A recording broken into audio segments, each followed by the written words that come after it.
ci li nga xamante moom moo di coowal reddition des comptes ñu gis kàddu yi le premier ministre yëkkati fële ci assemblée nationale di wax ni que daanaka dossier yi amatu si yaakaar fan la problème bi amee exactement ba le premier ministre chef du gouvernement taxaw ni que amatul yaakaar si dossier yi nga xamante ñoo soxal coowal reddition des comptes. man de je crois que le premier ministre me rejoint man moom yàgg naa ne si reddition des comptes bi. oui waaw et après. Voilà gisuma ci issue quoi. Mais bon moi je dis que le premier ministre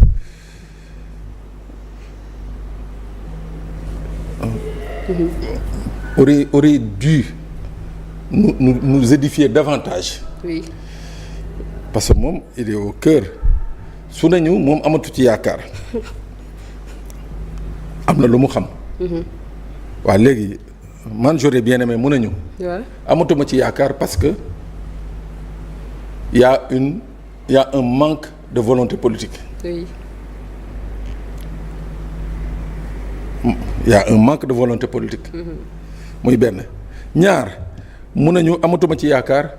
Parce que effectivement les dossiers ont été mal ficelés ou bien ont été ficelés dans la précipitation donc à la fin au bout du compte voilà. Pratiquement dossier yëpp yàqu nañu. C'est-à-dire amatuma ci yaakaar il faut mu wax sénégalais pourquoi amatu ci yaakaar. waaw ñaari rek moo mun a am. mooy y a une mauvaise volonté politique. mooy maanaam kenn bëggul que cette reddition des comptes aille à son terme. ou bien nañu monter dossiers yi moo baaxul. loolu bu ñu ko waxee sénégalais yi. après ce sera à nous d'en tirer les conséquences. ñun ñu xam. où se situent les responsabilités mais amatuma ci yaakaar rek te ñun sénégalais yi pour la plupart amoon yaakaar ci kàddu yu ñu waxoon sur la reddition des comptes. bu ñu ñëwee taxaw nañu amoon ci yaakaar rek bëgg ci génnee noonu day yomb. nañu wax pourquoi amuñ ci yaakaar nañu wax pourquoi amatuñu yaakaar. mooy que dossier yi. nañ ko ficeler moo baaxul. Oui. Ça a été fait dans la précipitation. Il y a eu des vices qui se retournent aujourd'hui ou bien qui profitent à cela yi nga xam ne ñoom nañu accusé. Ou bien il y a pas cette volonté politique c'est-à-dire lañ doon wax ci campagne bi li yëg léegi loolu nekkatul ci ñoom mais nañ ko wax mu leer.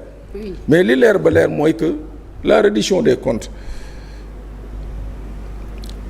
c'est quelque chose d'inscrit dans l'agenda de la République du Sénégal c'est inscrit dans l'agenda de pratiquement toutes les républiques mooy maanaam nit ki quand tu es aux affaires soo paree soo aayee ba fégal boo paree il faut ñu ñëw xool sa aay lan ak lan nga ci def lañ la dénkoon lan ak lan nga ci jënd lan ak lan nga ci dépensé loolu on peut pas se réveiller comme ça bëgg a mettre un terme à la reddition des comptes.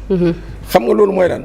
mooy ko kon ñi fi nekk nii bu leen neexee ñoom it nañu jël lu ñu munti jël.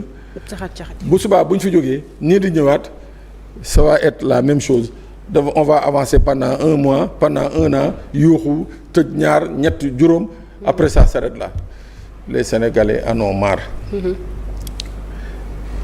Façon bi ñuy dilapider les ressources du Sénégal suñ la waxee les montants yi nga xam ne depuis 1960 ñu ngi koy les politiciens ñu ngi koy aakimoo ñu ngi koy luubal tey jii ce Sénégal là mënoon na romb fii de plusieurs années-lumière waaw léegi on va encore continuer encore pendant 5 ans di tergiverser sur une reddition ou pas des comptes mais ça je crois que ñii nga xam ne ñoo fi nekk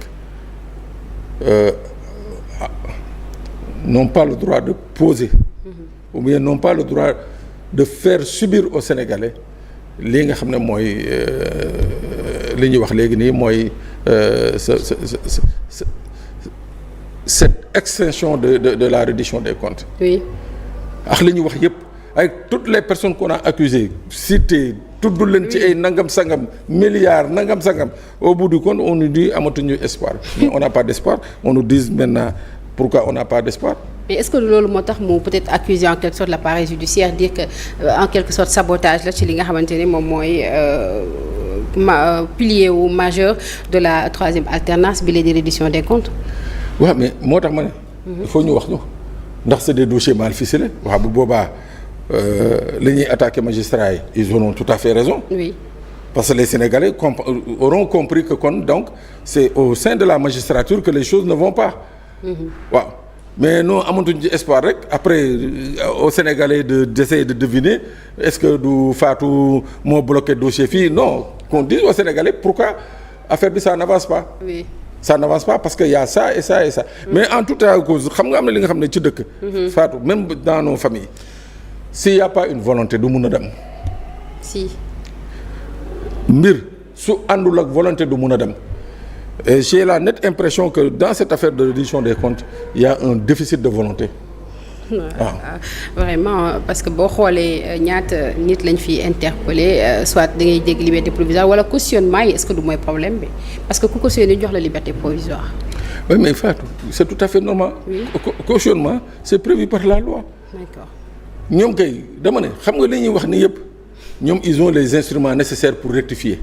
dem voter ji ay loi yu bees daal dina léegi sax amatul cautionnement. waaw. xam nga mën nañ ko. mën nañ ko si mais pourquoi on le fait pas du mu ngi nii ñu ngi dem voter ji benn loi pour durcir les sanctions contre les pratiques. l'homosexualité. waaw waaw. donc xam nga mën nañu dem tëggaat ay loi faire en sorte que mu bañ a te am cautionnement. donc xoolal dama ne ce qui se passe. waaw. Je crois que ñoom le gouvernement dañ ci am une part de responsabilité ni ci assemblée nationale amee une part de responsabilité. su dee dañu jël une situation ne dañu bëgg a aller vers ça et qu'on fasse qu'on se trouve confronté à des textes. mais seen majorité bi nekk assemblée lu mu leen jëlee. lu mu leen jëriñ nañ dem voter ji ay loi. oui. nañ dem voter ji ay loi et puis on avance. waaw mais nii.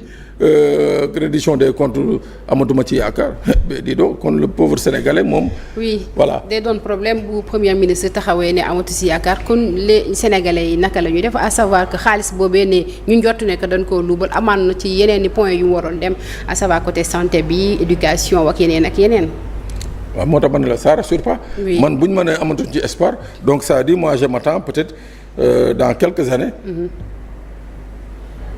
qu'on nous dise que oui am na gars yu nekkoon ci gouvernement bi. tamit dañ leen di yóbbu reddition des comptes. oui waaw après ñu wax yuuxu ci télé yi rajo yi plateau yi. jaar jàpp 2 tonnes du 3 pële dugal ci kaso bi. après c'est fini. oui ah c'est fini. d'accord mais ça c'est le dictat que les politiciens. ont imposé aux Sénégalais depuis 1960. mooy ñoom ils se sont arrangés pour faire des textes yi nga xam ne. bu ëllëgee lu ñu munti def rek textes yooyu dana leen permettre ñu mucc mais aujourd'hui on peut changer comme on parle de rupture on peut changer on a qu'à reprendre et modifier les textes c'est tout. d'accord waaw d'accord am na solo bu baax a baax Pape mu mel ni li nga xamante ne nii mooy li soxal le premier ministre bi mu janoo gi mu amoon fële ci assemblée nationale mu mel ni mat na dañuy daal di ñëw nag ci li nga xamante ni moom moo di moo soxal hors péage clandestin fii ci biir Sénégal ñu gis ne que